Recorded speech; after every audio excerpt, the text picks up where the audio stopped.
Bonjour tout le monde. Pour un peu plus d'une heure, je vais vous parler de la réalisation de cet album parce que quand on lit une bande dessinée, on ne se rend pas forcément compte du travail que ça représente quand on a une visée documentaire qui était la mienne. Si je ne pense pas que tout le monde ait lu l'album, donc je ne vais pas tout raconter non plus. Grosso modo, c'est une cousine germaine de ma grand-mère paternelle qui prend contact avec moi en 97. On fait connaissance. C'était une petite dame charmante et pétillante, déjà malade puisqu'elle meurt en 2003 d'un cancer. Moi, j'ai toujours été passionné d'histoire et la Seconde Guerre mondiale aussi. Mais alors, je précise bien que ce qui m'intéresse, c'est pas les histoires, les grandes batailles, les choses, les grands soldats. C'est certainement utile dans les guerres. Moi, j'aime bien la vie des petites gens, les invisibles, qui sont la majorité. Et des personnes comme Francine, il y en a eu énormément. Francine, c'était une ouvrière avant-guerre, c'était une ouvrière après-guerre. Elle a fait ce qu'elle a estimé de son devoir en 40, entrée en résistance en 43. Et son récit était intéressant parce que justement il était pour elle quelconque. Et il m'a fallu beaucoup de travail pour reconstituer son histoire puisqu'elle est décédée avant que j'ai réalisé l'album. Je précise que quand je l'enregistre en 2000, ce n'est pas pour faire un album de bande dessinée. Je faisais de la bande dessinée d'humour, donc c'était quand même très loin de ce type de sujet. Mais je voulais qu'elle laisse une trace orale, d'où l'enregistrement, qui est de très mauvaise qualité. Je vous ferai entendre un petit morceau en introduction. Et c'est au cours de travail de retranscription de son texte que je me suis dit que étant dépositaire de ce récit, je ne devais pas être le seul à pouvoir le lire, que si je le déposais dans un lieu de mémoire, ce qui a été fait depuis, il est à Ravensbrück, il est à Neuengamme aussi, peu de gens iraient le voir, parce que des témoignages comme ça, il y en a des centaines, il y en a des milliers, j'en ai lu plusieurs qui concernaient le parcours de Francine, ou les camps qu'elle a visités, qu'elle a traversés pendant la Seconde Guerre mondiale. Il y en a énormément, mais pour lire ces choses-là, ce sont des témoignages bruts, c'est en cela qu'ils sont intéressants. Il faut connaître le sujet, il ne faut pas se perdre, puisqu'un témoignage, le témoin, on laisse parler le témoin commence par un peu le début de l'histoire, une anecdote de fin lui revient, puis il repart au milieu, revient au début. Moi, Francine me parlait un petit peu de ma famille, donc c'est disloqué. Je l'ai donc remis en ordre chronologique, et c'est là que je me suis dit qu'il fallait que d'autres puissent le lire, et pour cela, la bande dessinée, c'était rêvé. Et il s'avère que du point de vue des enseignants, c'est effectivement quelque chose qui est idéal. 2 petites cassettes, ça fait à peu près une heure et demie de vraiment très très mauvaise qualité, et ça fait un lot de feuilles, d'à peu près une dizaine. C'est pas énorme.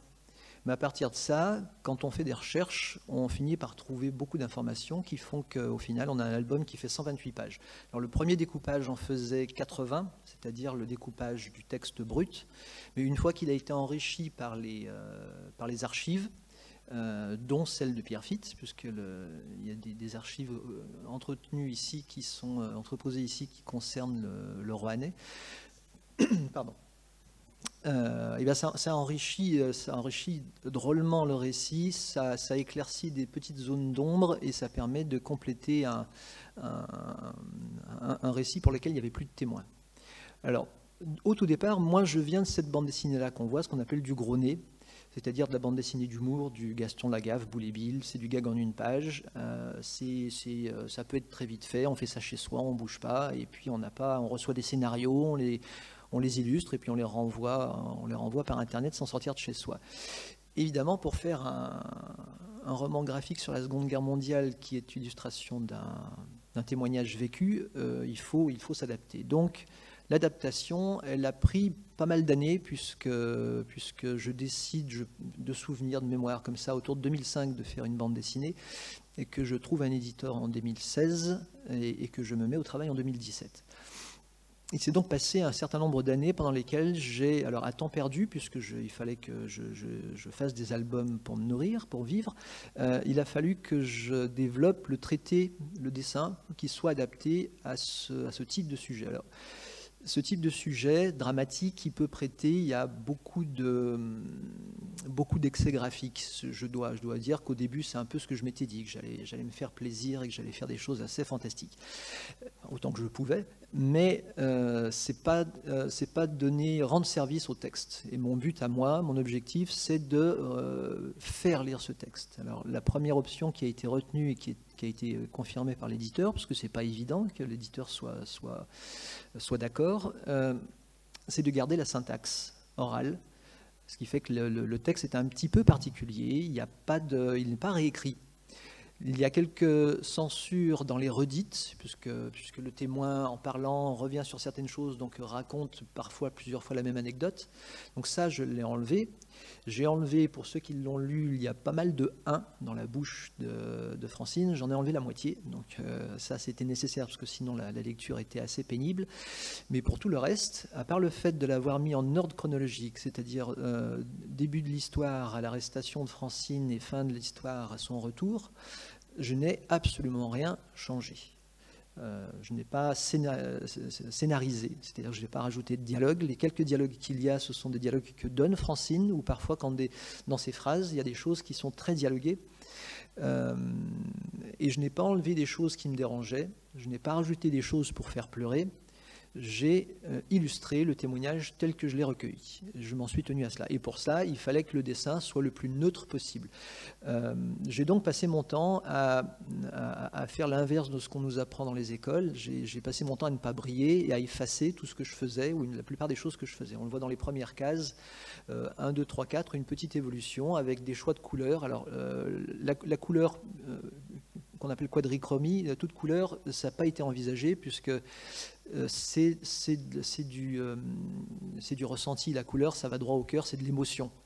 Et il ne fallait pas que l'émotion vienne du dessin. Que l'émotion vienne, oui, parce que moi, à la lecture du texte, du témoignage de Francine, j'ai de l'émotion, mais il ne fallait pas que ce soit le dessin qui soit lui-même le premier à l'origine de l'émotion. Donc, pas de couleur. Alors, ceux qui ont le livre vont dire qu'il y en a vers la fin, mais ça fait partie des petits inattendus de la création de l'album. Ensuite, les personnages qu'on voit dans un style qu'on appelle semi-réaliste, c'est-à-dire que ce n'est pas un dessin strict, mais on reconnaît les personnages comme des personnages réels, avec un nez, une bouche.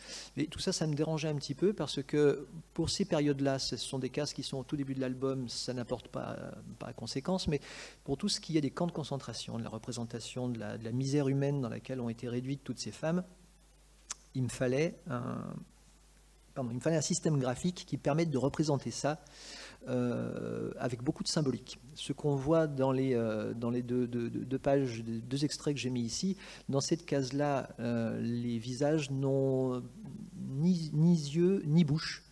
Et dans cette page-là, ils sont en évolution suivant les sentiments qui traversent les personnages. Alors, on peut considérer que les détenus, les déportés qui sont à Ravensbrück et dans d'autres camps sont dans de telles conditions qu'ils sont en état de zombies,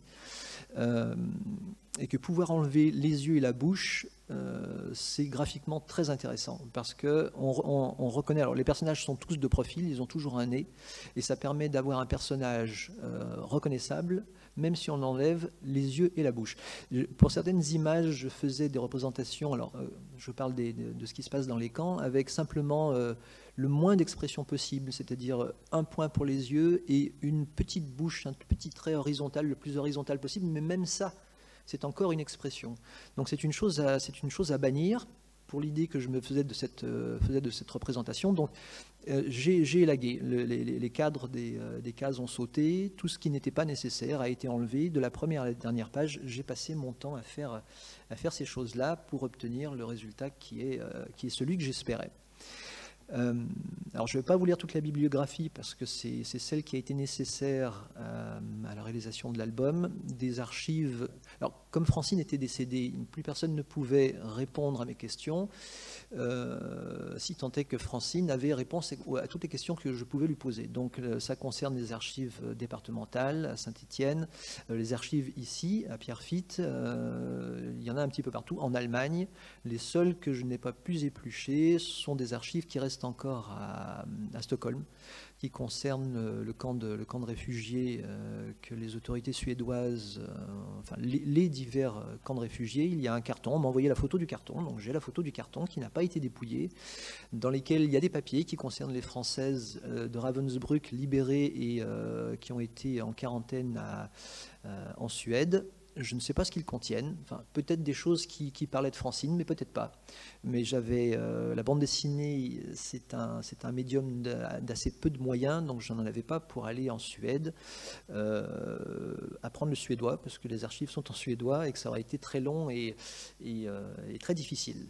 Reste que si un jour c'est possible, j'irai volontiers à Stockholm pour voir ce qui peut encore rester sur les traces de Francine et de ses camarades. Alors, quand on a toute l'histoire, il faut la dessiner. Le travail en documentation, en archive, il prend beaucoup de temps. C'est à peu près 6-7 mois de travail pour reconstituer le récit. Alors, pourquoi le reconstituer? Parce qu'un récit qui est enregistré à plus de 50 ans d'intervalle, eh bien, il peut y avoir des failles, il peut y avoir des manques, des erreurs. Il peut être falsifié suivant la personne qu'on a en face. Et je ne voulais pas donner à lire comme un témoignage vécu, un récit vécu, une histoire qui n'aurait pas été vécue. Il se trouve que dans les archives, j'ai eu réponse à toutes mes questions. Tout ce que vous avez dans le livre est vérifié dans les archives, à au moins 1 ou 2 archives à chaque fois. Donc tout est vrai. Ce que dit Francine est vrai du début à la fin. Et si elle a manqué à des choses, et j'en reparlerai un petit peu plus tard, ça tient au phénomène de la transmission de la mémoire, elle a enlevé ce qui était le plus dur, en fait. Donc vous avez un récit qui est presque soft par rapport à la réalité, enfin qui est soft par rapport à la réalité. C'est pas de mon fait à moi, c'est le témoignage de Francine qui est comme ça, et j'ai compris, alors c'est ce qui moi me l'a rendu intéressant, et j'ai compris au fil de mes recherches et de mes rencontres avec les historiens qui travaillent sur ces sujets qu'il y a une raison pour laquelle ce type de récit livré par les femmes est édulcoré de la violence. Donc un travail en archive, c'est plusieurs mois. Parfois les réponses sont assez longues quand on a affaire à des archives qui sont en Suède ou en Allemagne. Et pendant ce temps-là, il faut avancer sur les dessins. Et les dessins aussi, il faut les documenter, puisque c'est comme pour le cinéma, il faut donner un cadre historique qui soit le plus juste possible. Et généralement, quand je n'ai pas de représentation et d'image de la chose que je dois dessiner, d'un bâtiment ou autre, je ne le recrée pas. Je ne le redessine pas, je ne l'imagine pas, sinon ce n'est plus un documentaire. Donc toutes les représentations qui sont dans l'album sont faites à partir d'éléments historiques qu'on trouve sur des photos ou dans des films. Au tout début de l'histoire de Francine, il y a la maison qu'occupait la Gestapo qui a marqué la mémoire de Francine puisqu'elle a un grand escalier. Alors c'est pas un escalier monumental véritablement, mais Francine venant d'un petit village, d'une famille très pauvre, cet escalier qu'on voit ici est pour elle monumental. Il a beaucoup marqué sa mémoire et je dirais que je suis presque tombé par hasard sur cette maison puisque dans beaucoup de villes où il y a eu une maison de la Gestapo, des choses pas très sympathiques qui se sont passées, il y a des plaques commémoratives. Dans cette rue, en tout cas en 2017, il n'y avait aucune plaque. Donc il fallait connaître la maison pour savoir ce à quoi elle avait servi pendant la Seconde Guerre mondiale. Il se trouve que ce sont un couple fort sympathiques qui y habitent et qui m'a laissé, quand j'ai eu expliqué la raison pour laquelle je m'intéressais à leur maison, m'ont laissé visiter pour que je puisse faire un peu de documentation. Alors ça c'est rêvé pour le dessinateur qui doit faire du décor, comme l'est l'Hôtel de l'Europe qui, si vous allez à Pouilly-sous-Charlieu, est encore en place. On le voit ici tel que je l'ai photographié en 2017. Il est identique, je suis passé devant il y a quelques mois, il est toujours le même. Il y a encore sur la devanture sur le nom Hôtel de l'Europe, et avec différentes images. Alors l'image de la guerre, j'en ai pas trouvé exactement, mais des images de juste avant-guerre, on en trouve. Et comme l'hôtel n'a pas, le bâtiment en tout cas n'a pas changé, ça aussi c'est pain béni pour une représentation. C'est plus compliqué pour les prisons. Celles de Roanne et celles de Saint-Étienne ont été détruites dans les années 70, fin des années 70. Alors là, il faut, encore une fois, comme pour le cinéma, reconstituer, donner des éléments qui font sens avec l'époque. Toutes les deux étaient des casernes du 19e siècle. Celle de Saint-Étienne qu'on voit ici, il y a très peu de choses que j'ai trouvées qui représentent l'intérieur. C'est aujourd'hui une piscine, donc il faut bien se dire que de ces bâtiments, il ne reste absolument rien. Par contre, alors Roanne, j'ai vraiment pas trouvé grand-chose, mais le séjour que font les deux sœurs Rivolier, c'est-à-dire Francine et sa sœur Marie-Louise, qui sont arrêtées, qui partent en déportation ensemble, font un très court séjour à Roanne et après vont à Saint-Étienne. Et à Saint-Étienne, il se trouve que des dessins existent qui ont été faits en 1942 de mémoire par un déporté, un homme qui a séjourné. Il doit y avoir une dizaine. Que je vous montre ici et j'ai réutilisé des éléments de ces dessins pour les introduire, comme le poêle qu'on voit ici, qu'on retrouve ici, les bancs, tous ces petits éléments qui sont le quotidien de ces gens-là. Dans cette image-ci, j'ai repris des baraques, les barbelés qu'on voit ici. Et je me suis aperçu aussi que dans ces dessins, celui-ci et celui-là, on voit des fenêtres qu'on voit, alors je ne sais pas si c'est suffisamment grand, on le voit dans ces baraques qui sont ici. Alors, donc vraisemblablement les déportés, enfin qui n'étaient pas encore déportés, les gens qui étaient arrêtés étaient dans ces hangars. Je ne sais pas s'il y en avait plus de 2, puisque c'est une carte postale et qu'elle est coupée là. Peut-être qu'il y en avait plus. Toujours est-il que les détenus sont dans ces hangars, en témoignent ces fenêtres. Après Saint-Étienne, Francine, alors je dis Francine, mais elle part jamais seule, hein, il y a toujours des co-détenus qui partent avec elle, est envoyée au fort de Romainville, qui existe encore, qui est visitable, mais aux seules journées du patrimoine, puisqu'il y a des entreprises privées qui sont à l'intérieur, qui travaillent à l'intérieur. Si vous y allez, vous pouvez visiter quelques-uns de ces emplacements au mur desquels existent encore, et j'espère qu'ils vont y rester pendant longtemps, des graffitis qui ont été faits par les Français et Françaises, alors principalement les Françaises. Le fort de Romainville était plutôt destiné aux femmes qui partaient en déportation, les hommes étant eux plutôt dirigés au fort de Compiègne. Cette page, elle est dans l'album. J'aime bien la montrer ici parce que c'est un parcours que fait... alors, ceux qui ont lu l'album savent, ceux qui ne l'ont pas lu, c'est un parcours que fait dans un épisode de Résistance que raconte Francine.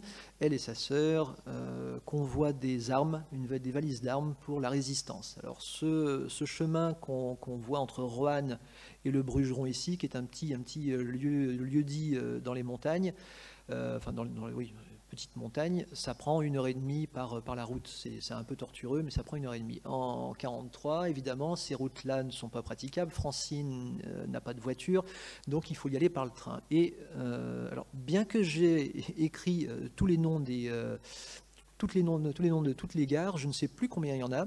Ce réseau, il a été reconstitué par les gens des archives de la SNCF, dont c'est le travail, et qui ont reconstitué la carte avec cette carte-là, avec des cartes de l'époque, des horaires de l'époque. Donc il est aussi lui validé. C'est plus que vraisemblablement le trajet qu'ont fait les deux sœurs, avec à chaque arrêt potentiellement la milice qui peut monter dans le train ou la Gestapo pour fouiller les bagages et puis arrêter Francine et sa sœur. Donc elles font tout ce trajet qui représente une dizaine d'heures pour arriver au Brugeron, qui est leur objectif.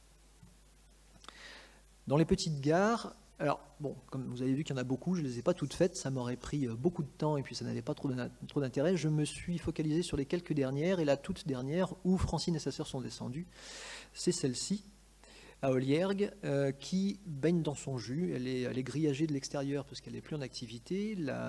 Les voies ferrées sont toujours en place, donc le chemin n'a pas été transformé en voie verte comme ça se fait assez souvent. Et j'ai l'habitude de dire que si Spielberg vient pour tourner la vie de Francine, il désherbe un petit peu tout ça, et il a un décor qui est tel qu'il était pendant la Seconde Guerre mondiale. Pour Ravensbrück, c'est autre chose, parce que la documentation de Ravensbrück, on en a sur la construction de Ravensbrück avant, on en a sur après, mais pendant, il n'y en a pas, puisque c'est un bagne, et que dans les bagnes, il est interdit de faire des photos, toute représentation est interdite. En même temps, les dessins que je vous montre là, il y en a.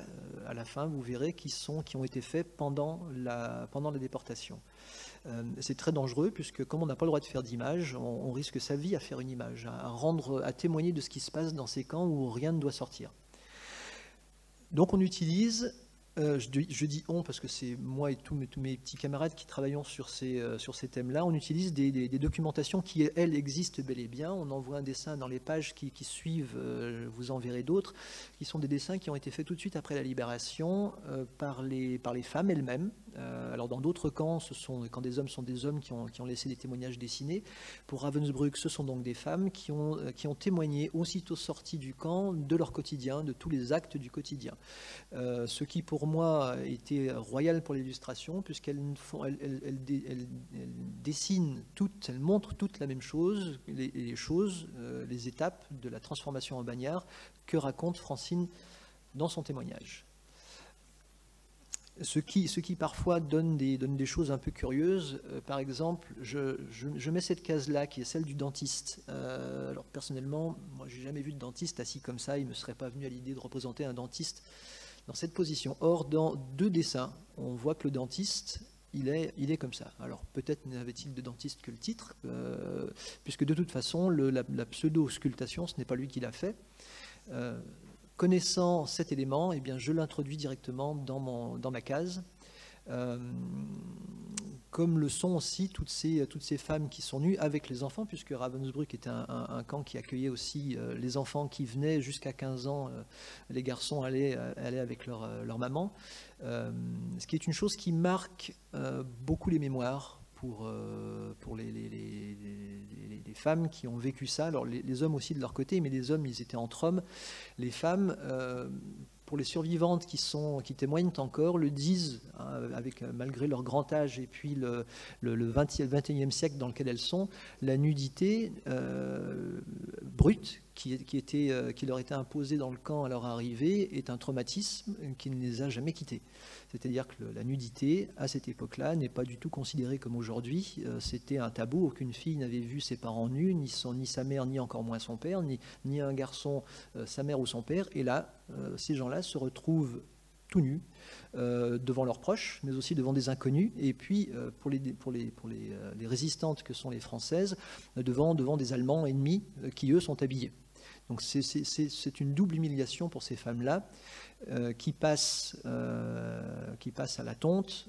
Je précise aussi que quand on dit tonte, pudiquement on parle généralement que des cheveux, mais c'est tous les poils du corps qu'on coupe, poils pubiens compris, parce que les Allemands qui ont énormément peur des épidémies coupent tous les poils dans lesquels les petites bêtes qui répandent les épidémies peuvent se mettre, ce qui n'est pas faux, puisque le camp de Bergen-Belsen sur lequel je travaille actuellement a été victime d'une épidémie de typhus qui a tué des dizaines de milliers de personnes. Donc les Allemands pouvaient avoir peur de ces maladies, sachant que les conditions dans lesquelles vivaient les détenus, ce sont quand même eux qui les imposaient. Ils sont donc responsables de tout dans cette histoire-là. Les douches, on retrouve plusieurs dessins. Alors, dans le camp de Ravensbrück, qui existe encore, ne subsistent que des parties dures, c'est-à-dire tout ce qui était au service des SS, tout ce qui est en bois qui était utilisé par les détenus a été détruit, sachant que après la libération du camp, le camp a été occupé par l'armée rouge qui s'y est installée jusqu'à ce que le camp soit libéré. Je n'ai plus de date en tête, mais ça doit être tournant des années 90. Et on trouve beaucoup de photos sur Internet. Si on tape Ravensbrück, on trouve des photos qui sont d'époque nazie avant la construction, mais on trouve aussi des photos des années 60, des photos en couleur. Il faut faire attention, ces photos ne sont pas d'époque nazie. Ce sont bien des photos de Ravensbrück, mais les choses qu'on voit dedans peuvent être des constructions soviétiques. Moi qui ai à cœur de faire une reconstitution historique précise, j'ai utilisé tous les éléments qui m'ont été donnés, et pour le camp de Ravensbrück, je me suis imposé de reconstituer le camp en 3D. Si on a un peu de temps à la fin, on verra une vidéo qui est issue de ce modèle 3D. Il y a beaucoup de choses qui ont disparu. Les dessins sont là pour aider à pas mal de choses, mais ils ne peuvent pas tout faire. On m'a parlé aussi parfois dans des dédicaces de ces scènes-là en me disant que j'en avais. On me demande souvent si j'en ai pas un petit peu rajouté. Donc je vous l'ai dit en préambule, non seulement moi j'en ai pas rajouté, mais Francine, elle, a un peu évincé certains faits. La violence qui est décrite dans cette scène-là, on la retrouve ici. Alors l'image est un peu petite, mais on voit il y a des enfants qui sont entre les jambes des femmes. Et ces moments-là de douche, quand j'interviens en milieu scolaire, je précise que c'est vraiment pas des moments sympathiques. L'eau, elle peut être à un moment bouillante, un moment glacé. Il y a du savon, ça glisse, on est roué déjà de coups. Ce sont des moments qui sont absolument impossibles. Alors les coups, justement, c'est une chose qui est pratiquement absente du témoignage de Francine. Alors je vous parlais au début, en introduction de ce phénomène-là, qui m'a été expliqué par des historiens qui travaillent dessus. Les femmes témoignent différemment des hommes, c'est-à-dire qu'elles témoignent de leur expérience, mais pas de la douleur. Ce qui fait que beaucoup, et j'en ai lu beaucoup de témoignages de femmes pour illustrer la vie de Francine, pour compléter tout ce qu'elle ne disait pas, beaucoup ne parlent pas de cette douleur-là. Ils parlent des choses qui sont dures, évidemment, mais du ressenti, les femmes le gardent pour elles.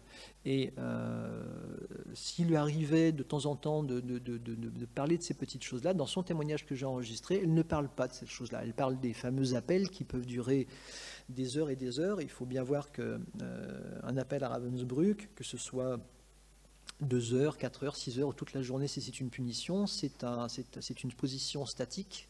On n'a pas le droit de bouger, on n'a pas le droit de lever la tête, on n'a pas le droit de bouger les bras. Si un camarade tombe devant ou à côté, on n'a pas le droit de l'aider. Ce sont des femmes qui sont en pyjama, dans de très mauvaises conditions physiques. L'hiver, il peut faire -20, il y a des pics à -30, donc c'est vraiment terrible. Et ça se passe. Alors déjà, ça en soi, c'est très dur, mais il y a des pluies de coups pour n'importe quelle raison. C'est donc le quotidien de Francine. Dans beaucoup de témoignages, on retrouve ça. C'est inévitable. Alors, comme Francine n'en parle pas, mais que c'est quand même son quotidien, je le réintroduis graphiquement. On le voit dans les dessins, et dans tous les dessins qui sont de déportés, il n'y a aucun moment où les gardiens sont les mains dans les poches. Le gardien, Ravensbrück, mais comme dans tous les autres camps de concentration, est toujours en train de frapper, ou va frapper, ou vient de frapper, ou a lâché les chiens, puisqu'il y avait des chiens. C'était donc le quotidien que j'ai réintroduit, mais encore une fois, comme ce n'est pas le propos de Francine, ce n'est pas une chose que j'ai mis au premier plan. Dans une image que je représente ici, dans mon esprit, c'est un peu plus un camp qui est à l'extérieur de Ravensbrück, qui s'appelle le camp des jeunes filles. Le nom allemand m'échappe. On en voit une représentation ici. C'était véritablement un mouroir où on laissait, les femmes faisaient l'appel. Alors c'est les femmes qui ne pouvaient pas servir au Grand Reich, c'est-à-dire trop vieilles, trop âgées, aux malades ou un peu rebelles, et qui étaient en attente pour partir en extermination. On les mettait là, puis on les laissait mourir. Elles faisaient des appels nues dans la neige. Celles qui avaient réussi à sauver un drap pour se protéger du froid, on le leur enlevait. Et comme les autres dans le camp principal qui partaient travailler, elles restaient là et on les faisait planter pendant des heures et elles mouraient littéralement sur pied.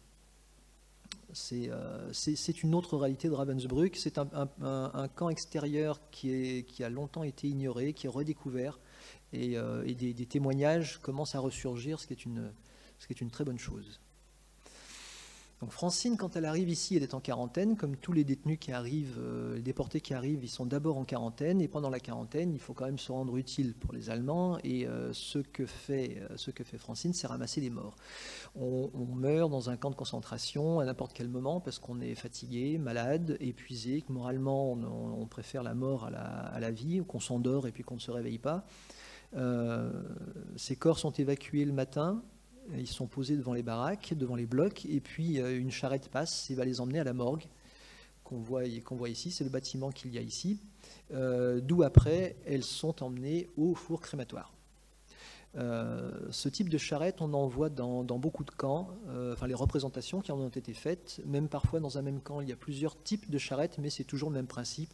4 roues, des femmes qui tirent, des femmes qui poussent, et puis les corps qu'on empile et qui seront après brûlés. Une chose qui marque énormément Francine, comme toutes les femmes qui sont passées à Ravensbrück, c'est le fameux rouleau.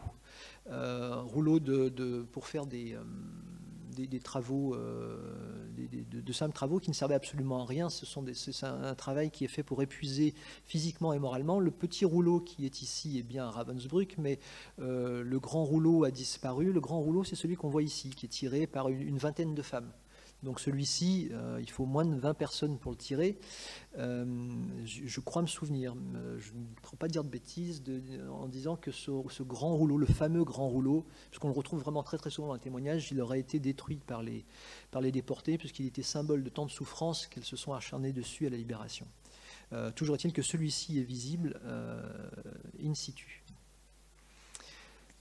La documentation, alors, il y a la chambre, pas la chambre, la salle d'opération de Ravensbrück. Alors, j'en parle puisque Francine en parle.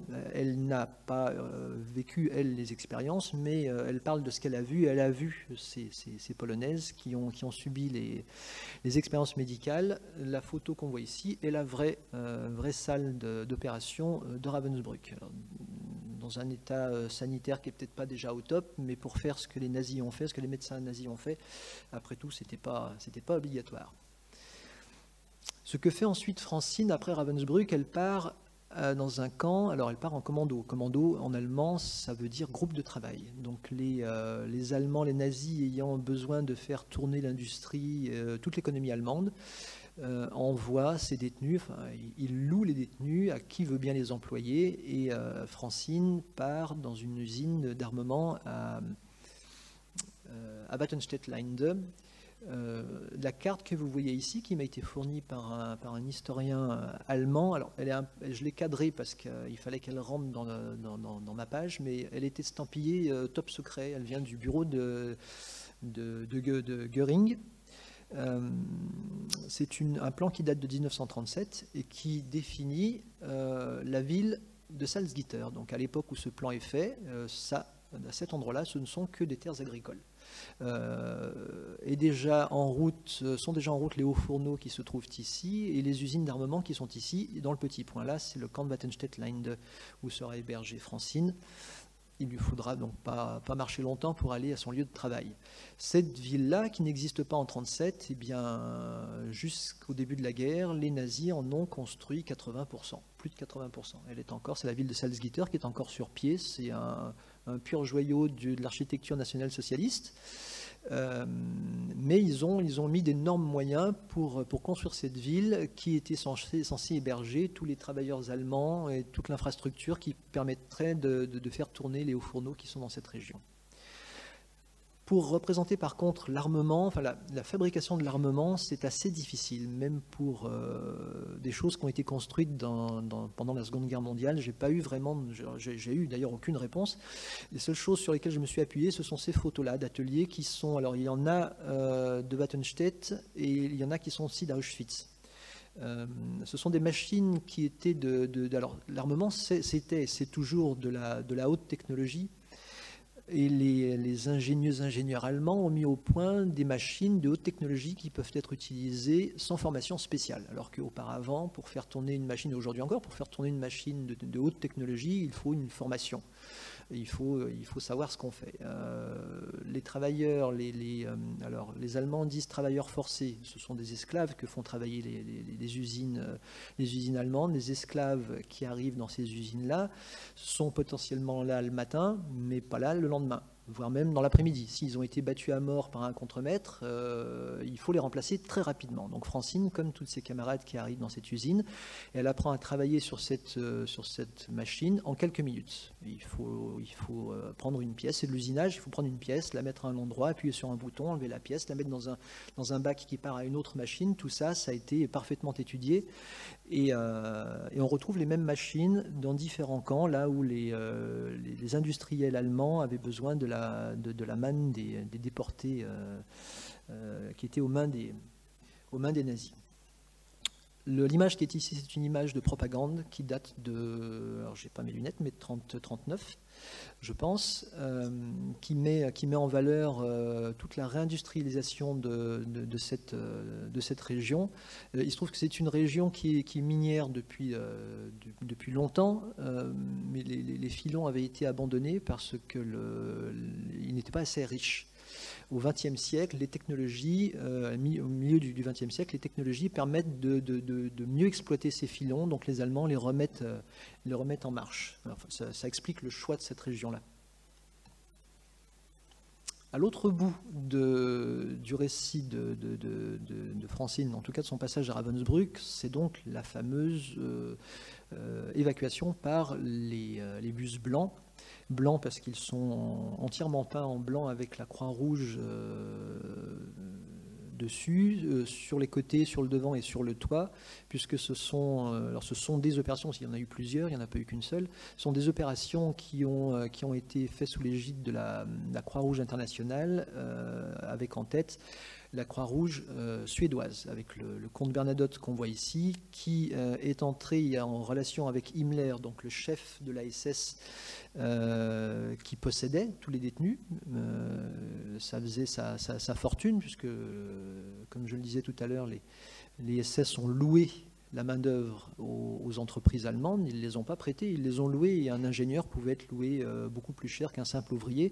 La SS s'est donc fait des milliards de Reichsmark sur le dos de ses esclaves. Les deux ont été mis en relation par ce monsieur-là, qui était le soignant de Himmler, qui était le seul homme à lui apporter du bien-être et qui en a profité pour plaider la cause de bonnes causes. Je crois qu'il a été reconnu après-guerre comme un des plus importants justes parmi les nations.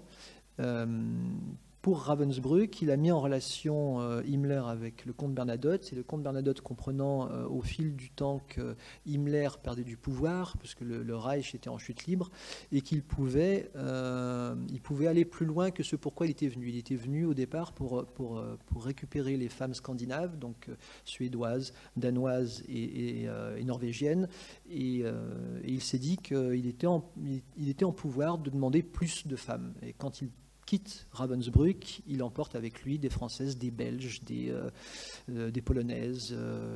Il y avait toutes les nations, il y avait des Américaines, des Anglaises à Ravensbrück, il y avait vraiment toutes les nations. Donc cette opération a permis de sauver plus de 20 000 femmes.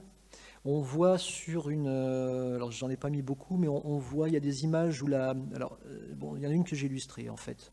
Ça aussi, c'est pas une image que j'ai inventée, on trouve dans les journaux d'époque au Danemark, puisque pour aller en Suède par la route, il faut traverser tout le Danemark. Quand les convois passent, ils sont acclamés par la population. C'est-à-dire que la population, en 1945, sait ce que sont ces convois, elle sait qui il y a à l'intérieur, d'où viennent ces femmes et ce qu'elles ont subi. Donc les gens savent. Les gens savent ce qui se passait dans les camps de concentration. Dans le récit de Francine, alors je disais tout à l'heure que les coups, elle les avait passés de côté. Il y a aussi une chose sur laquelle elle passe très, très, très rapidement, parce que ça lui prend une ou deux phrases à chaque fois, ce sont les transports. Parce que les transports, pour elle, ça n'a pas beaucoup d'importance. Ce qui compte pour elle, c'est qu'elle part d'un point A et qu'elle va à un point B. Donc le temps, pour elle, il est très relatif. Or, il y a des trajets qui sont assez cruels et qui durent plusieurs jours. Il y en a quelques-uns sur lesquels je reviendrai. Et puis, il y a plein de petites choses. Quand elle arrive en Suède, moi, en tant que lecteur de son récit, je me pose des questions et j'aime bien avoir des réponses. Alors, dans les archives, on trouve plein de petites choses. Les archives, celles-ci, ce sont les archives de la Croix-Rouge internationale. Ça, ce sont c'est un billet qui témoigne de l'enregistrement de Francine dans cette école, alors qu'on voit ici, qui était déjà avant-guerre et pendant la guerre une école primaire, qui l'est encore aujourd'hui, et dont on a vidé tous les enfants pour accueillir les femmes qui venaient de Ravensbrück. Ce qu'ont fait les Suédois, ce qui est une fierté nationale encore en Suède, c'est ces choses-là. On voit les images qu'on voit ici, ce sont des images du musée de Malmö. Malmö, c'est la première ville, grande ville qu'on rencontre quand on quitte le Danemark et qu'on arrive en Suède. par voie de mer. Dans cette ville-là, les autorités vont faire un premier tri, vont renvoyer assez rapidement les femmes qui sont en bonne santé, qui peuvent voyager par elles-mêmes ou en convoi, et vont garder en quarantaine celles qui sont en trop mauvaise santé, dont Francine, puisque Francine va rester à peu près 2 mois à Göteborg. Mais avant d'aller à Göteborg, elle fait donc un séjour à Malmö, et dans ces images-là, ce sont donc les images du musée de Malmö, musée national, dont on a poussé les œuvres et pour héberger ces femmes-là. Donc ce sont toutes celles-ci des femmes de Ravensbrück, hormis celle-ci qui est une infirmière. Mais c'est, j'ai l'habitude de dire, toute proportion gardée, comme si au Louvre, on avait mis de côté les œuvres magistrales qui sont conservées pour héberger des familles d'Ukrainiens depuis 1 an. Toute proportion gardée, bien sûr. On voit dans les couloirs ici tous les dortoirs qui ont été aménagés pour ces femmes-là. Alors, puisqu'on est aux archives, des éléments d'archives, mais je ne crois pas qu'il y en ait qui soient d'ici, de Pierrefitte. Il y a des choses... alors, au tout début de l'histoire de Francine, ça c'est la carte d'enregistrement à Ravensbrück, dans laquelle sont notés son âge, lieu d'habitation, son métier. Ça peut toujours être utile pour les nazis. Et à l'autre bout, il y a celui-ci. Ça, c'est un papier. Alors, il comporte 4 noms. La guerre, pas encore terminée, mais on n'en est pas loin. Les autorités françaises demandent aux villes, villages de déclarer les gens qui ont été arrêtés par la Gestapo et dont on est sans nouvelles pour que des recherches puissent commencer. À la ville de Pouilly-sous-Charlieu, il y a donc 4 noms. Il y a Francine et sa sœur Marie-Louise, et il y a un couple, 2 hommes. Pour la petite histoire, ces 2 hommes, alors donc Francine et Marie-Louise sont arrêtés pour fait de résistance. Ces 2 hommes, ils sont arrêtés simplement parce que c'est un père et le fils, parce que le père, qui travaillait dans la même usine que Francine, avait une aventure avec la femme de son contremaître. Le contremaître, n'ayant pas apprécié, le dénonce à la Gestapo, et quand la Gestapo vient le chercher, eh bien, le père part avec son fils. Alors, ce n'était pas dans le cadre de mon ouvrage, mais un jour j'essaierai de voir ce que sont devenus ces 2 hommes. Les 2 sœurs sont revenues, mais ce sont les 4 personnes qui ont été arrêtées par la Gestapo à Pouilly-sous-Charlieu. Ce papier-ci, eh bien, c'est le laissez-passer de Francine que j'ai utilisé pour... alors, je n'ai pas repris la photo telle que, mais je l'ai mise en scène dans cette case-là. C'est le retour de Francine en France, ce qui est intéressant, puisque sur ce billet et puis sur celui-ci, je crois, il donne des éléments que ne donne pas Francine. Francine est tellement contente de rentrer qu'elle dit et puis un jour, on nous a pris de Göteborg et puis on est rentré à Paris. Sauf que la question que moi je me pose, si on peut trouver des éléments, c'est comment est-ce qu'on rentre, par où est-ce qu'on passe. Et dans ce document-là, il est noté que Francine, elle est prise en charge par avion et ne rentre par avion que les gens qui sont trop faibles pour rentrer par une autre voie, routière ou maritime. Ce qui veut dire que Francine, après 2 mois de remise sur pied, elle n'est pas encore capable de rentrer par une voie normale. Et pour elle, c'est une anecdote qui n'a... Enfin, si ça avait été intéressant pour elle, elle l'aurait dit. Mais elle ne l'a pas dit, parce que elle rentre juste avant le 14 juillet, et c'est ça son objectif, c'est de raconter qu'elle est là pour le 14 juillet à Paris. Le reste, qu'elle passe de Göteborg à Malmö et qu'elle rentre en avion plutôt qu'en bus, pour elle, ça n'a absolument aucun intérêt. Mais les archives, quand on regarde bien, donnent beaucoup, beaucoup d'informations. Le gros manque du témoignage de Francine, c'est l'hôtel Lutetia, parce qu'elle est toute à son 14 juillet à Paris, elle arrive le 13, elle passe un coup de fil à son oncle pour lui dire que 14 juillet à Paris, le 14 juillet de la Libération, c'est trop beau, donc elle ne rentrera que le lendemain. Ce qui est très bien, et la réalité, mais la question que moi je me suis posée, c'est que fait cette jeune femme d'une famille très pauvre, qui n'a jamais voyagé, qui n'a pas de famille à Paris, où est-ce qu'elle reste à Paris? D'où est-ce qu'elle appelle? Et tout ça, elle ne peut le faire que depuis l'hôtel Lutetia. Et la seule trace que j'ai trouvée, peut-être qu'il y en a d'autres, mais c'est la seule que j'ai trouvée dans les archives, c'est celle-ci, qui est le bulletin médical de Francine quand elle arrive, que j'ai illustré brièvement dans ce strip, donc ensemble de 3 cases. Mais l'hôtel Lutetia est un élément important et incontournable, et pourtant Francine, elle le passe à l'as. Le parcours intégral de Francine, depuis son arrestation à Pouilly-sous-Charlieu, Roanne, Saint-Étienne, Saint-Étienne, Paris, enfin Romainville, ici, hop, Paris, Romainville, Ravensbrück, l'aller-retour Wattenstedt, Line 2, Ravensbrück, et Anvers, la Libération, sans perdre de vue que les femmes qui sont libérées ne sont vraiment sorties de la guerre qu'à la frontière qui est ici. Là, c'est la frontière entre l'Allemagne et le Danemark qui est ici. La première ville après la frontière, qui est la ville de Padborg, a mis en place un lieu d'hébergement qui va faire qui va donner des premiers soins, qui va changer aussi, qui va donner des vêtements à ces femmes-là. Et après un court séjour, elle donne les premiers repas aussi, les vrais premiers repas. Le voyage se continue par bus et donc sur des ferries. Les bus sur des ferries jusqu'à Malmö-Göteborg, où elle reste donc à peu près 2 mois. Retour à Malmö pour revenir en avion le 13 juillet 1945. En intégrale, le trajet exact de Francine. Alors, les petits apports extérieurs, ce sont des choses qui ne sont pas dans le récit de Francine parce que ce sont soit des choses qu'elle n'a pas vues elle-même ou qu'elle a vécues mais différemment. Si je prends cette première case ici, c'est une case d'esquisse. Donc c'est le premier dessin rapide qu'on fait quand on met en page pour savoir si la narration est bien, si c'est utile, pour plein de choses. Donc ça reste la même image au final, sauf qu'entre-temps, entre la réalisation de cette image-là, de cette esquisse, et le travail final, j'ai rencontré un monsieur de Pouilly-sous-Charlieu qui avait 14 ans à l'époque de l'arrestation des sœurs Rivolier. Et lui, alors il connaissait évidemment l'histoire de Francine, il connaissait Francine, il savait qu'elle était déportée, mais il ne connaissait pas les détails.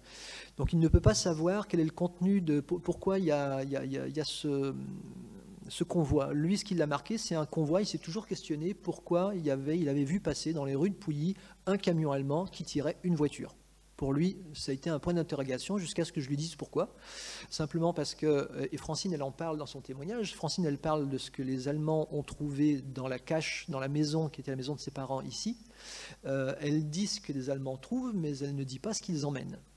Ce monsieur-là, lui, ne sait pas ce que les Allemands trouvent dans la maison, mais lui, il voit ce qu'ils emmènent. Et ce qu'ils emmènent, c'est cette voiture que la résistance avait volée à des collaborateurs, et que les Allemands ont cravaté. Donc les Allemands repartent avec cette voiture dont ce monsieur ne connaissait pas l'existence. Alors j'ai connaissance de ce détail, je le glisse dans l'histoire. Que j'ai représenté la case de cette manière-là, on est d'accord, ça ne changeait absolument rien pour le lecteur. Hein. Les faits sont les mêmes, voilà. Mais bon, j'ai un fait historique qui me montre ça, donc je l'inscris. De même pour cette histoire-là, pour cette case-là, c'est à Wattenstedt, Line 2. Alors ça, c'est une anecdote qui m'a été rapportée par un historien allemand qui, dans les années 80, a mené des entretiens avec des gens qui avaient vécu la Seconde Guerre mondiale, et donc des femmes, ici une femme qui était une petite fille à l'époque, qui se souvenait qu'étant dans les champs avec ses parents, quand ils voyaient passer les colonnes de détenus, les parents voilaient les yeux des enfants. Parce que même pour des Allemands, moins on en voit. En ce qui concerne les SS, moins on en voit, moins on en sait, mieux on se porte. Les adultes savent qu'il faut se taire, les enfants moins, et les enfants peuvent parler. Donc pour éviter qu'il y ait des problèmes, eh bien on cache les yeux des enfants. Ça souligne le fait que c'est une dictature épouvantable et que les premières victimes des dictatures, ce sont toujours les gens, les locaux. Les Allemands ont payé les premiers prix, et pendant la guerre, ils ont aussi payé des tributs assez lourds. Cette image-là, c'est une chose que ne dit pas Francine, mais j'ai imaginé que ça n'a pu qu'avoir lieu, puisque dans nombre de témoignages on le retrouve. Ce sont ces petits papiers qui sont soit jetés de la fenêtre du wagon, soit glissés entre les lattes du plancher, parce que ce sont des planchers, des wagons à bestiaux qui sont en assez mauvais état. Ces petits papiers qui paraissent tout à fait anodins, hein, ils sont jetés sur une voie ferrée. Il y a juste une adresse, il n'y a pas de timbre. Il faut savoir ils arrivent à destination à plus de 75%. C'est-à-dire que les gens qui passent derrière, des cheminots, des ouvriers qui sont sur le bord de chemin de fer, ou des paysans qui sont dans les champs, qui voient passer les trains, les voisins qui habitent à côté de ces voies de chemin de fer, ramassent les papiers, les portent à la poste, fait un acte de résistance puisque ces papiers sont distribués sans timbre. Il y a juste une adresse, c'est juste un timbre. Et tout à l'heure, on a vu dans les images, je ne sais pas si vous avez fait attention, à l'image de Lutetia, il y a des gens qui sont aux portes du Lutetia pour prendre des nouvelles de leurs proches, pour savoir s'ils sont en vie ou pas. Il y a beaucoup de gens pour qui les dernières nouvelles de leurs proches, elles viennent de ces trains, de ces petits bouts de papier qui ont été jetés par la fenêtre du train au moment du départ. Quand on part, on connaît l'endroit du départ, l'heure du départ, le jour du départ, mais après, on ne sait pas où on va. On ne sait pas où on est emmené, on ne sait pas ce qu'on va devenir. Donc c'est pour beaucoup de gens un petit bout d'espoir qui a été extrêmement fort. Alors, je le disais, dans les temps de trajet, Francine ne dit pas grand-chose, et le plus intriguant pour moi, c'est ce transport retour de Wattenstedt-Linde à Ravensbrück.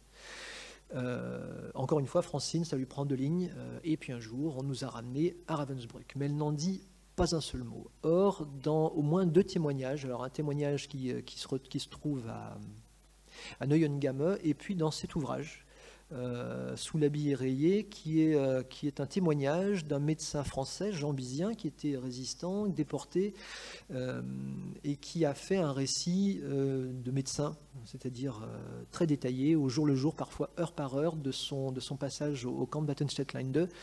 Et c'est d'après ce témoignage et celui de Neuengamme que j'ai pu illustrer 1 page et demie.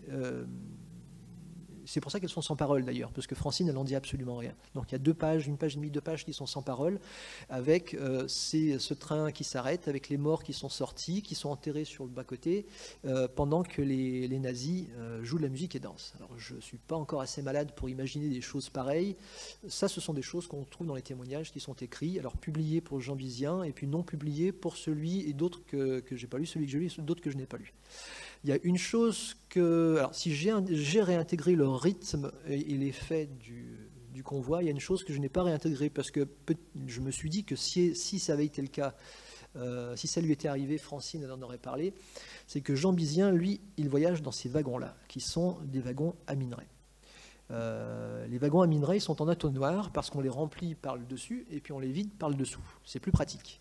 Mais si les minerais, ils vont au fond, les hommes, ils vont au fond aussi. Et quand on met 200, 300 personnes dans ces wagons, ceux qui sont au fond meurent. Inévitablement, ils sont étouffés, ils sont écrasés, ils baignent dans les excréments. Et c'est une lutte qui est décrite dans l'ouvrage de Jean Bizien, une lutte au quotidien, de chaque instant, pour être au-dessus. Donc on écrase ses camarades pour survivre. Et ça pendant, je ne sais plus, 4-5 jours que dure le trajet. Je me suis dit donc que si Francine elle avait été dans un de ces wagons, peut-être qu'elle en aurait parlé. Mais comme elle évacue la douleur, c'est pas sûr. Toujours est-il que, n'ayant pas cette confirmation, je la fais voyager dans un wagon à bestiaux, ce qui déjà en soi n'est pas terrible. Dans les choses qu'il a fallu aussi un petit peu extrapoler, c'est les sensations qu'il y a pu y avoir à certains moments. Alors il y a entre l'instant où les femmes dans Ravensbrück, donc le bloc de Francine, où les Françaises sont libérées, où on frappe à leur porte, on leur dit c'est la Croix-Rouge, on vient vous sauver, il y a un immense espoir qui naît, c'est qu'enfin c'est fini. Et puis il faut sortir du camp, c'est-à-dire qu'il faut traverser le camp qui est immense. Francine, qui l'avait vu 1 an auparavant, le camp n'a cessé de grandir au fil de la guerre.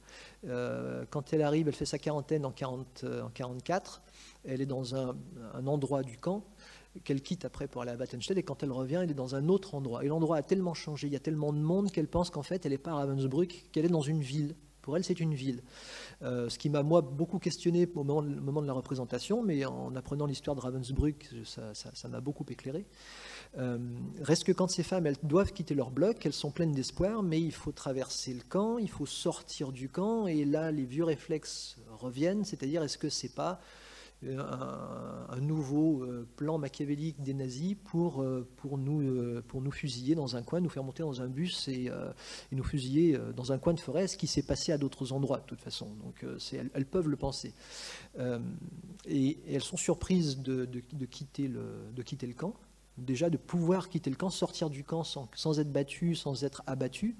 Et puis elles se retrouvent avec ces hommes, on le voit dans cette case-là, qui sont gentils, qui ne leur crient pas dessus, qui portent leurs bagages, qui les aident à monter les 2 marches. Alors 2 marches, là ça paraît rien, mais beaucoup de ces femmes ne sont plus en état de monter 2 marches. Pour le camp de Bergen-Belsen, quand les médecins anglais doivent faire le tri de ceux qui peuvent être emmenés à l'hôpital pour être soignés et de ceux qui doivent rester au camp avant de pouvoir être emmenés, il faut qu'ils soient en forme. Et être en forme, ça veut dire monter la marche qui permet d'aller dans le véhicule sanitaire. Être en forme, c'est ça.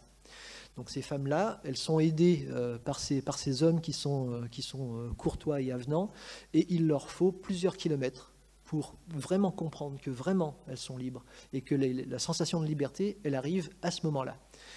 Ce qui ne veut pas dire qu'elles vont toutes survivre, un certain nombre va mourir parce qu'elles sont trop épuisées, trop malades, mais pour ces Françaises qui sont des résistantes, c'est un combat gagné, parce que leur première peur, ce que dit souvent Francine, c'est qu'on retrouve dans d'autres témoignages, c'est de mourir entre les mains des Allemands.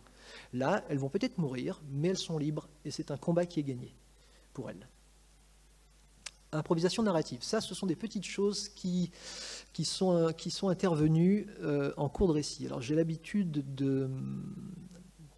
d'improviser un petit peu, parce que quand je me lance dans le récit de Francine, je connais l'histoire du début à la fin, je sais ce qui m'attend, et puis il y a des petites choses pour lesquelles je n'ai pas de solution. Et je me dis que plutôt que de me bloquer, je me dis j'avance dans mon travail, et puis quand je serai pied au bas du mur, je trouverai une solution. Alors la solution que j'ai trouvée à ce problème des petites phrases que dit Francine, si un jour il nous arrive quelque chose, on dit rien, c'est une phrase de petite fille, enfin, c'est un dialogue de petite fille en cours de récréation. Pour moi, c'est ça. Francine, quand elle le dit, elle a 80 ans, elle parle de la Seconde Guerre mondiale, elle parle de la Gestapo, de la torture, des camps de concentration, de tout ce qu'elle a vécu, mais elle redit encore, à son âge, avec sa maladie, mais elle était espiègle, elle avait l'œil qui pétillait, elle redit ces phrases-là qu'elle pensait à l'époque et qu'elle pensait toujours à 80 ans. Et il y en a 1, 2, 3, 4, 5, 6, à 6 moments, il y a des choses qui sont des petites bravades de jeunes filles. Alors, c'est une jeune fille de 80 ans, mais c'est Francine qui est comme ça. Donc, je me suis dit, puisque pour moi, ça évoque une petite fille, je vais dessiner une petite fille. Fonctionne pas. De mon point de vue, ça fonctionne, mais après, bon, peut-être qu'on en reparlera plus tard. Une autre chose qui n'était pas, je le disais au début, prévue, c'était la couleur. Donc, la couleur, c'est de l'émotion, puisque le dessin ne doit pas apporter d'émotion, eh bien on enlève la couleur. Pour une case, sur la fin de l'album, je vais essayer de la décrire sans tout raconter pour ceux qui n'ont pas lu l'album, mais c'est un moment où, en Suède, ces 3 femmes libérées doivent chanter la Marseillaise, et tout le monde se met à pleurer. Toute la baraque est en larmes parce qu'elles sont libres et que c'est prodigieux. J'avais donc prévu, en bon dessinateur, plein de choses à dessiner, des décors, plein de personnages, tous aussi émouvants les uns que les autres, mais ça, c'est me faire plaisir à moi, c'est pas servir le témoignage de Francine. Donc, la seule chose qui pouvait apporter un impact fort, c'était de la couleur. Du coup, j'ai tout effacé. J'ai enlevé tout ce que j'avais mis autour des 3 personnages, et j'ai rajouté le drapeau français, puisque dans le témoignage de Francine, c'est une chose qui est arrivée, et c'est une chose qu'on retrouve dans d'autres témoignages d'ailleurs, dans d'autres endroits où des Françaises se retrouvent par hasard avec les couleurs du drapeau, et c'est pour elles un moment excessivement fort. À partir du moment où la couleur a été intégrée, eh bien on la retrouve par endroits quand c'est nécessaire, sur cette case-là pour définir les différentes, la classification dans les nazis, la bête classification nazie dans les camps, dans les drapeaux, et sur les dernières pages, comme Francine a retrouvé sa personnalité, mais qu'elle est noyée dans la foule, je la personnalise avec sa petite tache bleue. Alors le dessin est trop petit, mais dans les cases, il est trop petit pour qu'on la reconnaisse, qu'on reconnaisse ses traits, mais il y a ces petites taches bleues qui dit qu'elle est là, qu'elle est vivante et qu'elle est redevenue Francine. Alors, un grand problème pour la représentation dans cet album, c'est le camp de concentration. Pour celui de Watenstedt-Linde, il ne reste absolument rien. Vous verrez des photos, ça c'est une photo de 1945, le camp de Watenstedt-Linde, les usines sont de ce côté-ci, à l'extérieur, ça c'est la route que prenaient les déportés pour aller travailler. Et On m'a fourni le 11, c'est très exactement Bernhard Strebel, qui est l'historien allemand spécialiste du camp de Ravensbrück, qui a écrit un ouvrage sur Ravensbrück qui est incontournable, et qui est en train d'écrire depuis de longues années, j'attends toujours sa sortie, un ouvrage sur Wattenstedt-Linde. Donc lui, il a tous les documents. C'est donc lui qui me fournit, c'est, je crois, 2 seuls plans qui existent du camp de Wattenstedt, qui ont été faits par des déportés français. Ils sont assez remarquables parce qu'ils sont très similaires. Et alors si moi je les montre, parce que j'ai fait un plan 3D, moi je le montre de vue d'hélicoptère, mais ces hommes-là, ils ne sont restés qu'au sol. Donc ils ont une vue assez juste de choses qu'ils n'ont vues qu'au sol. Il y a des petites divergences entre l'un et l'autre, mais suivant l'époque à laquelle ils sont dans le camp, comme tous les camps évoluent constamment, ceci peut s'expliquer. Donc on a fait un choix avec Bernhard Strebel de s'arrêter sur une représentation qui n'est pas forcément la plus juste, qui n'est pas seulement la représentation, mais qui est celle la plus juste dans le contexte donné. Et ça peut évoluer, si on trouve d'autres choses, ça peut évoluer encore. Donc là, vous avez vu auparavant la photo de 1945, et ça, c'est en 2017 avec Google Earth.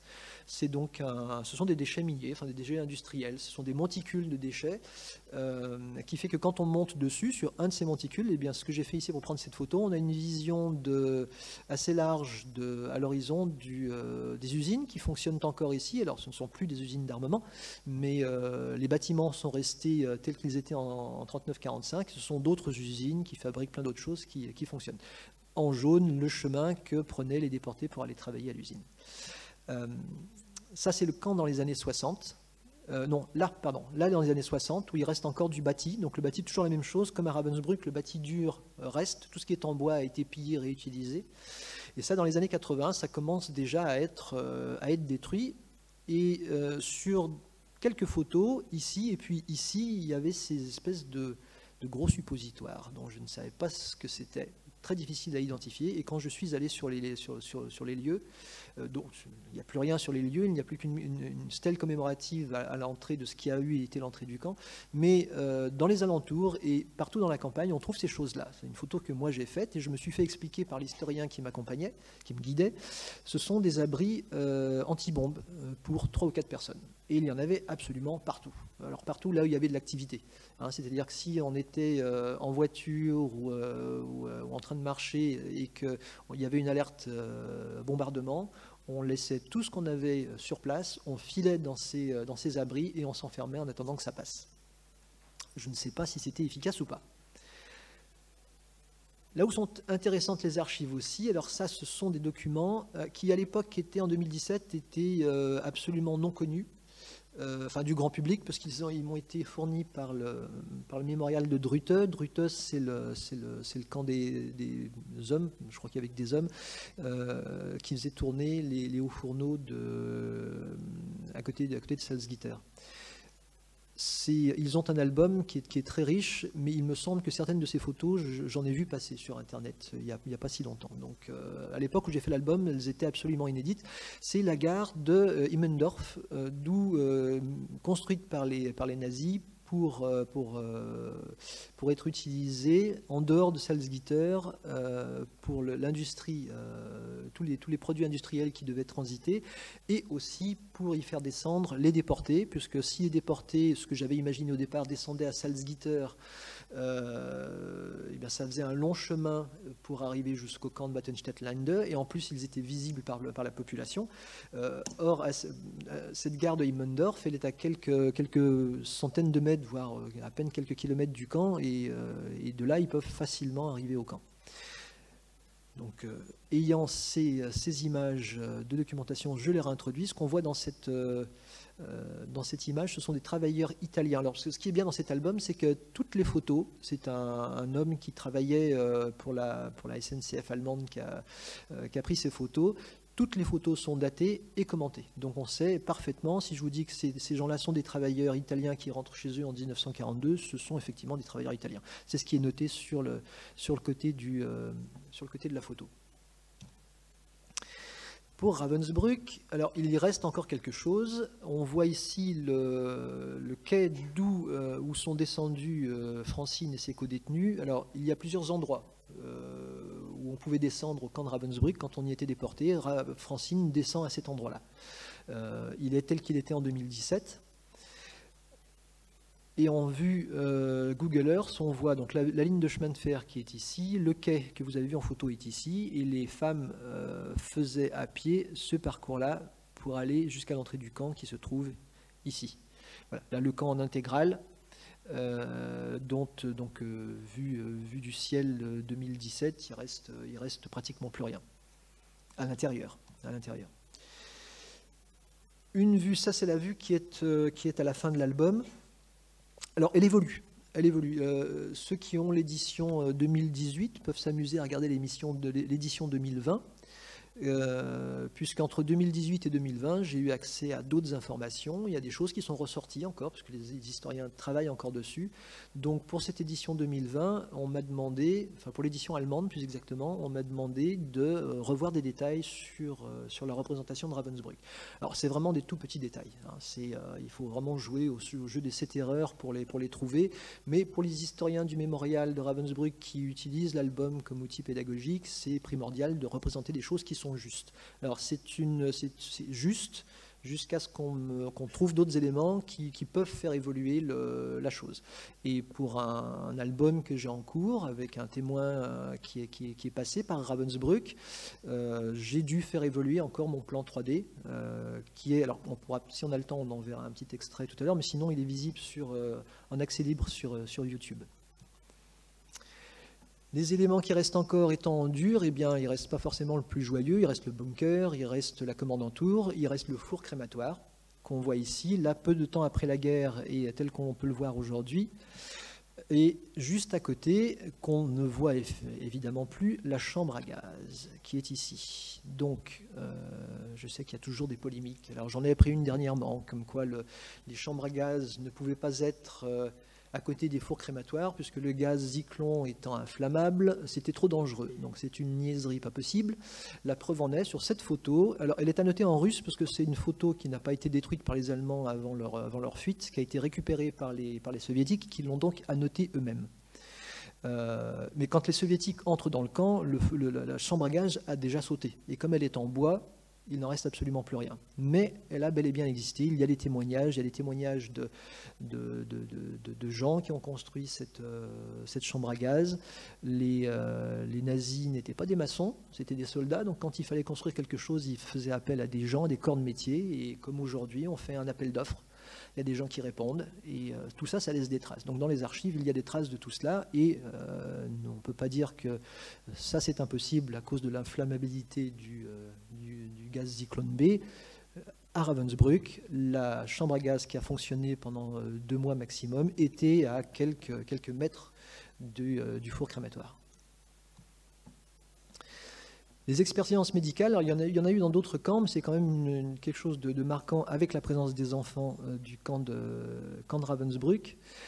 J'ai trouvé, moi, plus intéressant de montrer, parce que si on tape sur pour ne pas le citer, Google, expérience médicale nazie, on tombe sur ces photos. Il y en a 3 ou 4 qui sont des Polonaises qui ont fait ces photos. Alors, c'est très facile d'accès. Après, il faut élargir sa focale. Il faut réfléchir un petit peu pourquoi on voit ces photos et quelle histoire elles ont. Alors j'espère que ça pourra faire l'objet d'un autre roman graphique, parce que c'est une histoire en elle-même. Il faut comprendre que ces photos-là, c'est très difficile à faire, parce qu'aucune photo n'est possible dans le camp. Il faut donc toute une chaîne de gens, de femmes qui vont prendre des risques, et risques de mort, puisque tout cela est interdit, c'est-à-dire une première personne qui va trouver un appareil photo. Et pour cela, il y a des hangars qui sont à l'extérieur du camp, dans lesquels sont rangés tout ce qui est pillé en Europe par les nazis. Donc on y trouve un appareil photo, il faut le subtiliser, il faut le faire rentrer dans le camp.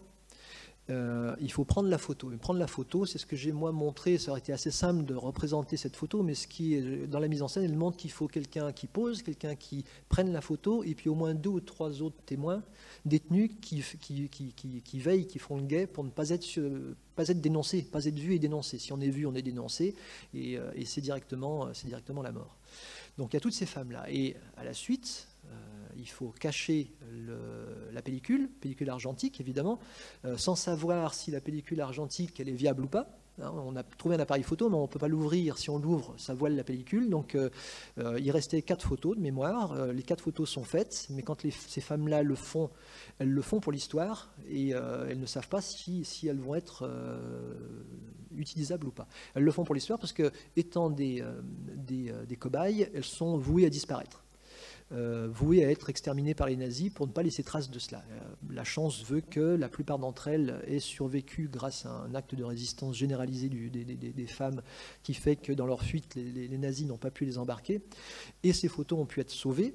Il y en a donc 4 qui existent, vraiment de mémoire, c'est 3 ou 4, et qui ont pu servir au procès des médecins qui a eu lieu après la guerre, après la libération.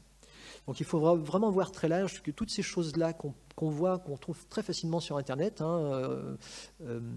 Ravensbrück, on trouve plein de photos, je vous le disais tout à l'heure, des photos couleurs, des photos avec des beaux bâtiments, mais qui ne sont pas d'époque nazie. Et puis ces photos-là, qui sont des prises de risque absolument incroyables pour la mémoire. Alors pourquoi, je fais une petite aparté là-dessus, parce que quand je fais des interventions scolaires, on me demande souvent pourquoi. Il y a eu plein de choses qui ont été faites en expérience médicale à Ravensbrück. Les principales, celles dont on parle souvent, ce sont des blessures qui ont été faites pour prouver qu'un médecin, ce monsieur-là, avait raison de ne pas avoir utilisé un médicament pour sauver ce monsieur-là.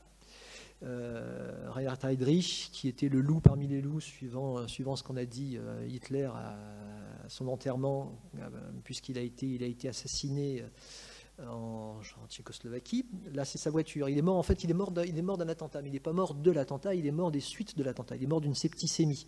Donc, il a été reproché à son médecin, au médecin qui l'a soigné, de ne pas avoir utilisé des sulfamides, que les sulfamides auraient pu le sauver. Donc, ce brave docteur est allé à Ravensbrück pour prouver qu'il avait raison, que les sulfamides n'auraient pas sauvé Heinrich Himmler.